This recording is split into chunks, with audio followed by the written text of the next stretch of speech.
Coming up on the show, the Arab oil market has changed forever. The UAE has quit OPEC after nearly 60 years, a shock decision that is already reshaping the balance of power in global oil markets. We ask what it means for fuel prices, inflation, and the economic pulse of the entire region.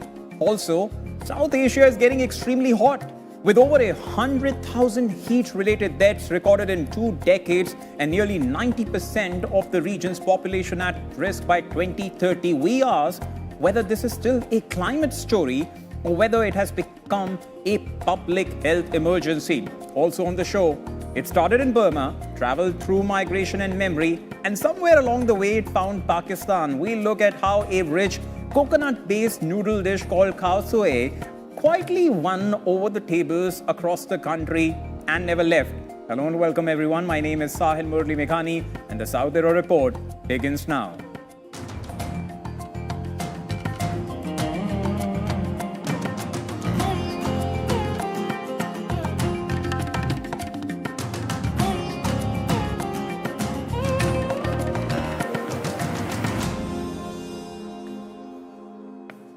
Let's begin with our top story. A shock decision by the United Arab Emirates to quit OPEC after nearly 60 years has sent tremors through the global oil market. And tonight, the world's major producers are scrambling to hold the alliance together.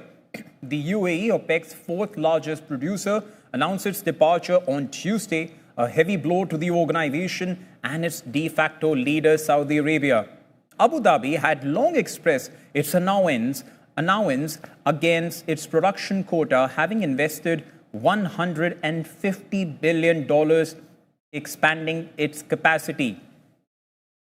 The exit, sources say, came as a genuine shock, but Russia is not following. The Kremlin moved quickly on Wednesday to distance itself from any of suggestions. A wider breakup calling OPEC Plus an important stabilizing force, one that, in his words, helps minimize fluctuations in energy markets, particularly during the turmoil triggered by the ongoing war on Iran. The question is not whether OPEC Plus survives. Analysts say it will. The question is whether it can still shape the market.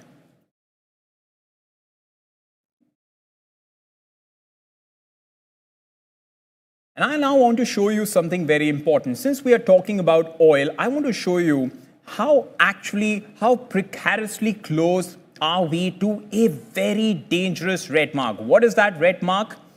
Take a look. Up on your screens, I'm now putting the 10-year comparison of the Brent crude oil prices. If you look somewhere here, in April 2020, it hit a low. I'll just go back to that screen once again.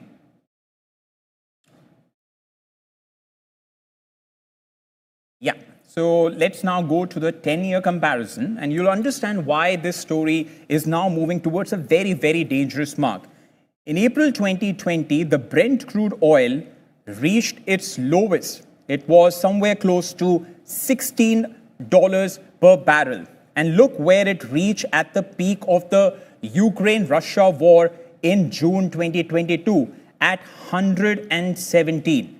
And look where it is right now. It's very, very close to that 117 mark. It, in fact, almost touched that level. And that's why I think what's happening today is very, very crucial. Because those who do intraday trading would understand that this 118 level is where many would have put their stop losses. This is a resistance level. So once it touches that resistance levels, of course, it's going to then recheck that resistance levels for those who do intraday trading. But once it does it at least 3 times, we know that there are very, very dangerous outcomes that it could lead to, because then it could open the floodgates for the oil to rise exponentially, to reach levels that we haven't seen before. Right now, it's still at 117. So remains to be seen whether before the market ends today, whether it would close at those high levels or would it recover. We'll keep a close eye on that. Let's bring in David Kuo, joining us live from Singapore. He is the co-founder of the Smart Investor. My first question to you David, we are seeing what's happening in the UAE. For the UAE to leave the OPEC in the middle of this ongoing war, how significant is this? Or will we even see this impact now? Or the true impact Well, will only be seen when this ongoing conflict gets over? well, at the moment, what we are noticing is the Straits of Hormuz really sort of being the main focus of attention. So consequently, what happens over at the UAE is not really that important because quite frankly, I mean, the oil is not getting out from the Straits of Hormuz anyway. But having said that, I mean, you make a really good point.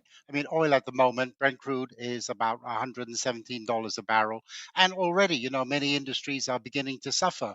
We're hearing about airlines having to stand down some of their flights, having to cancel their, uh, their planes, their journeys, because of the shortage of aviation fuel. And the last thing we wanted at the moment was something else, such as UAE leaving OPEC. Uh, People had thought that, well, as soon as the Strait of Hormuz is reopened again, then maybe we might be slowly creeping towards some kind of normality. But with UAE not in the game, it could actually sort of be a lot more difficult, for oil to return to its previous levels, the pre-war levels. And what does this mean for the UAE itself? Is this purely an economic move, or is this also about politics? Is this also about now finally projecting itself as the next big political mover and shaker, at least of the region? I think all of the above. I think, essentially, I mean, we have to remember why OPEC was created in the first place.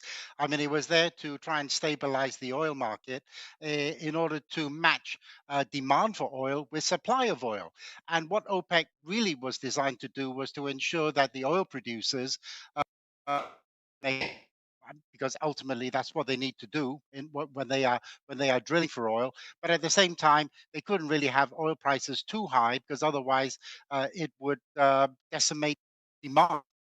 Actually, sort of make life very difficult for the rest of the world. So OPEC was really sort of there. I wouldn't say it was altruistic, but OPEC was there really to ensure that there was this right balance between supply and demand. Now, when you have you leaving OPEC, that then creates a big problem because UAE is the third largest producer of oil within OPEC and about the fourth largest within OPEC plus.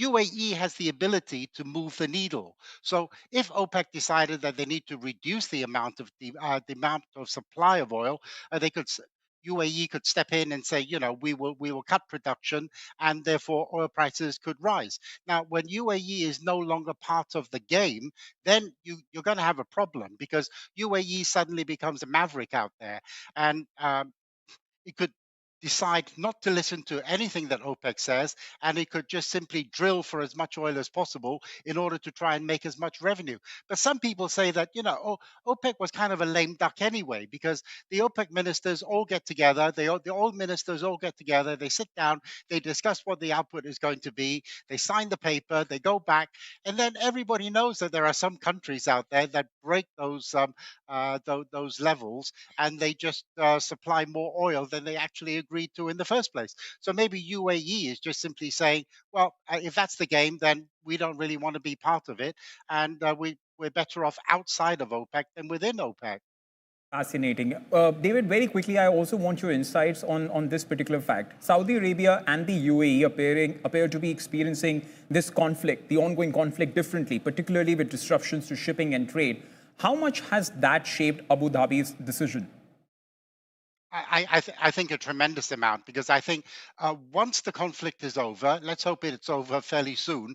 Once it is over, then I think it'll be free for all. Every country will be out there trying to pump as much oil as possible to try and replace the lost revenue that they've had. But I just want to make one final point, and that is the big danger now is that uh, the cat is out of the bag. UAE has left, and what we don't really want to see is more countries deciding to leave OPEC because then it would be free for all. And then all the countries out there will be drilling as much as they can. And then that could actually be very devastating for those countries that cannot produce oil at a low enough cost. And it could decimate their own countries. So we have to be very careful about what happens next. Right. And finally, David, how has the Iran conflict also impacted OPEC as a whole and also the markets? Because we were just showing our viewers how Brent crude oil, and I'm looking at the figures right now, it's very, very close to that June 2022 mark. So how has the conflict really impacted the market? Well, I think it has impacted everybody because the the big problem with oil is that it permeates everywhere. And even out here in Singapore, I mean, we have oil refineries out here in Singapore, and the ships aren't actually sort of being able to arrive here in Singapore, which therefore means that there is less oil that Singapore can refine for the rest of the world. And and we're already beginning to see petrol prices rising, and eventually that'll feed into inflation. And it is quite timely that we are talking today because we're going to be getting a Fed interest rate decision very shortly. And we don't know which direction interest rates are going to go. We would ideally hope that interest rates could start coming down. But I think, given the circumstance at the moment, many central banks would like to reduce interest rates, but they can't because of that inflationary problem. And oil prices at the current level are very inflationary. UAE deciding to quit OPEC. Fed expected to announce its rates soon. And I'm looking at these Brent crude oil figures. They are inching closer to that 118 mark. So the next 24 hours are going to be very, very critical. And South Asia Network is going to be on the top of that story. Thank you so much, David Kuo, for helping us make better sense of that story. Now, across South Asia, temperatures are soaring to dangerous levels. And the impact is being felt far beyond discomfort. With heat-related illnesses rising and millions at risk, scientists say the region could be approaching the human limit tolerance. So, have heat waves become a health crisis? Here's what the data shows. Have heat waves in South Asia crossed the line from climate issue to full-blown health crisis? Because what we're seeing now isn't just hotter summers. It's a measurable shift in how heat is affecting human survival. South Asia is home to nearly a quarter of the world's population, and it's one of the most heat-vulnerable regions on Earth. And the data is pointing in one direction: more heat, more often, and more deadly. A recent study published in Nature finds that heat stress across South Asia is intensifying, with rising temperatures and humidity combining to push conditions closer to human tolerance limits. That matters because heat isn't just uncomfortable, it directly impacts the body's ability to cool itself. And we're already seeing the consequences.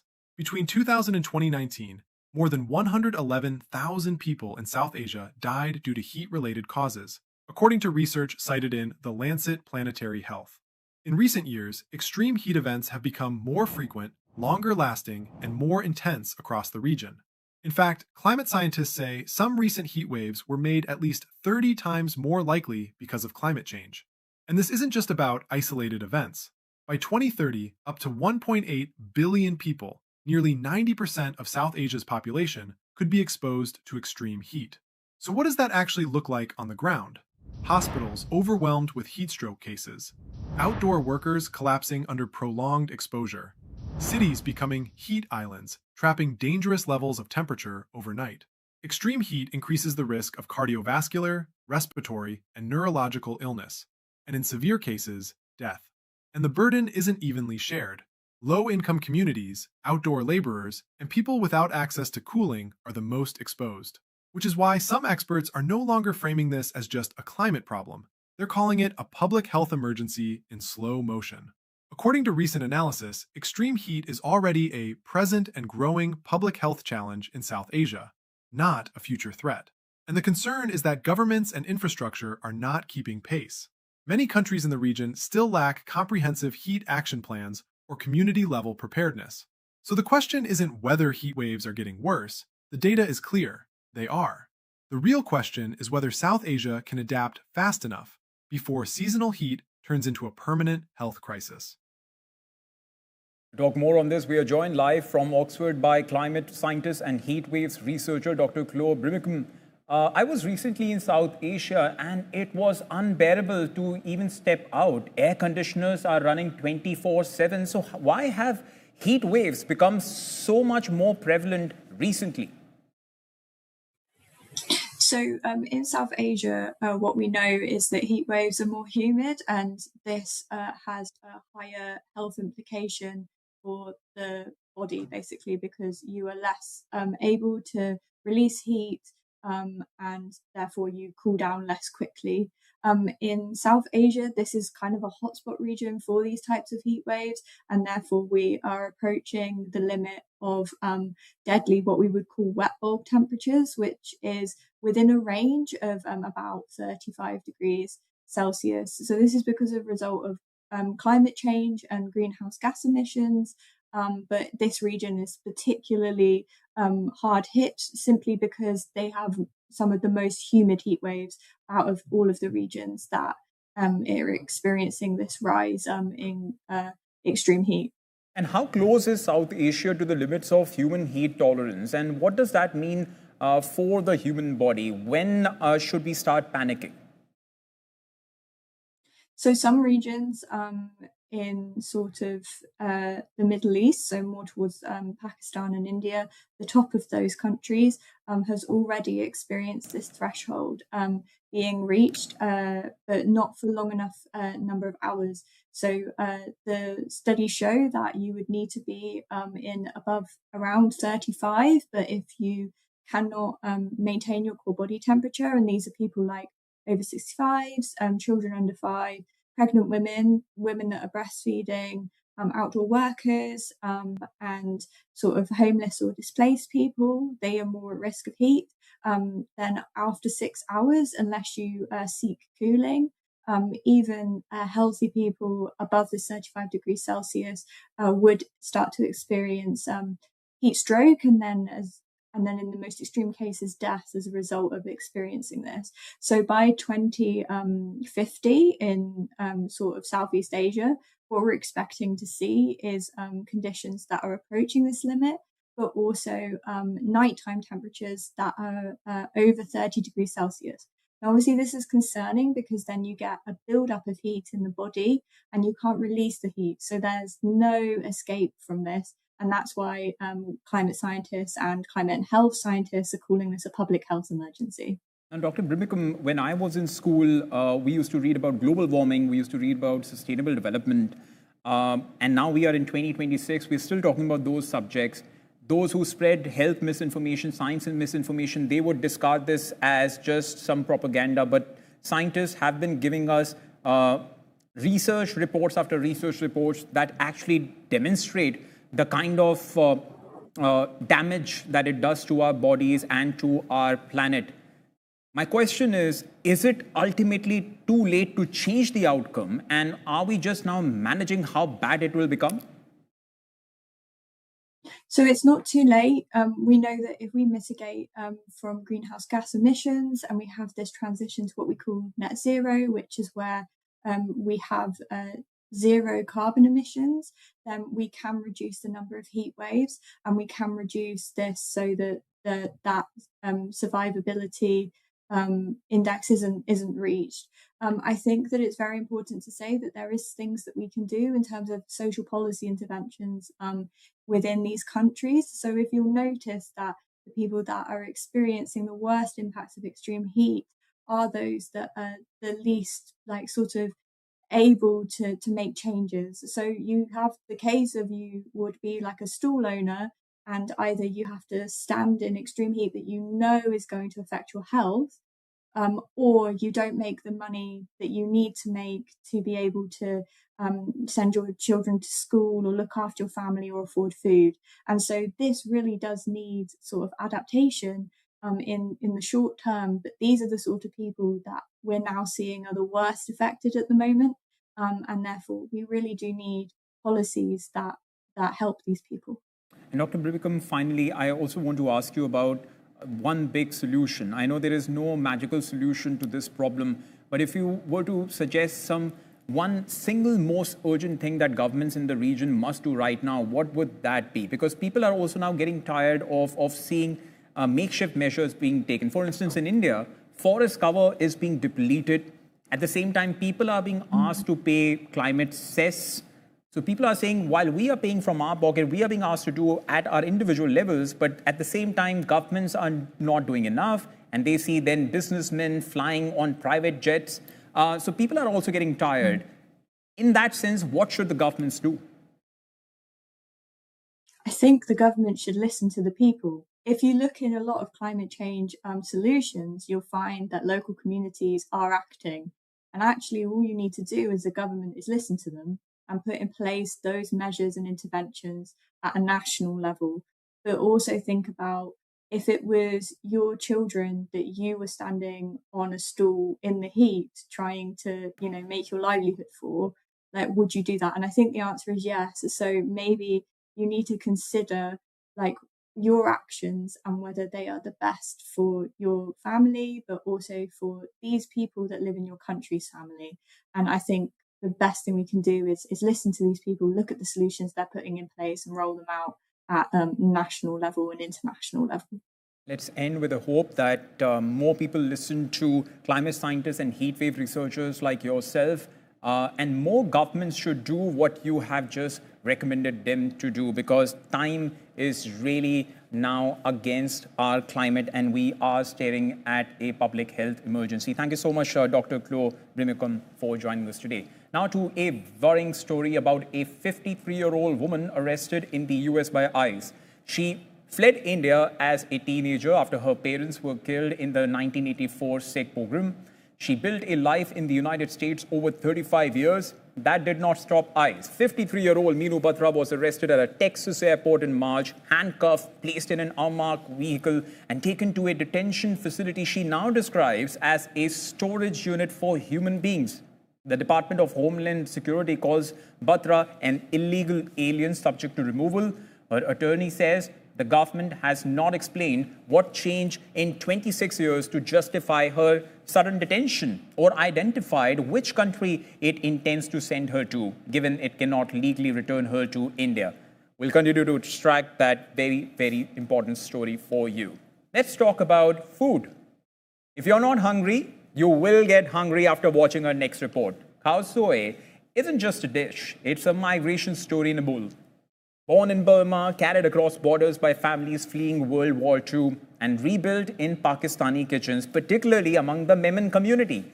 It arrived in Karachi as a fragment of home and became something more. A family ritual, a taste of displacement, memory, and reinvention all at once. Take a look. So Naila, while I put on this cool apron, why don't you tell me what's going on here? When it comes to food, I'm probably not the best person to give any advice. My palate is fairly bland and my kitchen experiments have never gone to plan. But when it comes to Khao Suey, I'll make an exception. It's embedded in my memory. I have literally grown up eating it. Why? Because I have an unfair advantage here. While in Islamabad right now, I come from Karachi, and I come from a Memon family that's often been credited with bringing Khao Suey to Pakistan. So yes, I'll pitch in and give my 2 bits on what's on the menu today. It's Naila's Khao Suey. Hello, Naila, how are you doing today? Is Khao Suey ready? I'm quite fairly hungry. No, wait, just chill out. Let's discuss it a bit. It'll take a little bit of time. You know what? You're not making it easy because I can still smell it. Something is brewing inside, isn't it? It's going to be worth the wait. Okay, let's walk in. I'm sorry.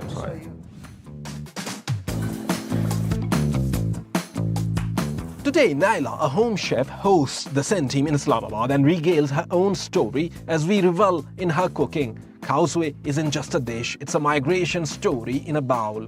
A coconut-based noodle soup evolved through layers of cultural exchange, eventually taking a more recognizable form in Burma, modern-day Myanmar. Comforting curry noodle dish shaped by local ingredients and South Asian influences. The real journey began during World War II when South Asian families, including Memons, fled Burma and carried pieces of home with them. Among those fragments was Khao Suey, reshaped and rerouted in Karachi over time. And for Naila, she tells me her love of Khao Suey came much later in life. And I never liked Khao Suey until I was forced to eat it at my in-laws. It's been 30 years. I use a cut of chicken which most people don't. So it's very soft. finally, it's time to walk the talk. Naila has been very generous to give us a tour of her kitchen. Naila, what do you think? You have to come and help me. Only if I get to wear one of those aprons, because I've always wanted to look so. Yeah, right. Dude, you knew me. Come on.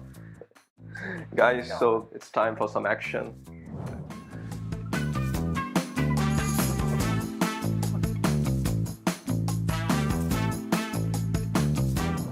Sort of, you must have seen I'm really terrible at being a sous chef, but I'm very good at making tea. You're a big help. I couldn't have done it without you. I'm humbled. Okay guys, let's go. So when you eat Khao Suey in Pakistan, you're not just tasting Burma or China, you're tasting displacement, trade routes, memory, and the Memon instinct to preserve and reinvent at the same time. What's your Khao Suey story? Tell us in comments.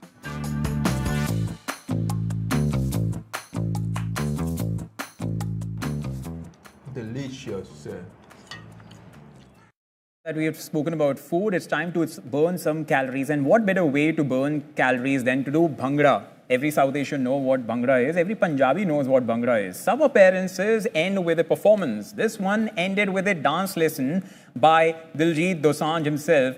We love watching Jimmy Fallon, host of one of America's most iconic shows, attempt Bhangra with full commitment and zero shame. Let's take a look. What kind of beat? It's just any beat. Bhangra can you can do Bhangra on any beat, even on the generator too. Yeah.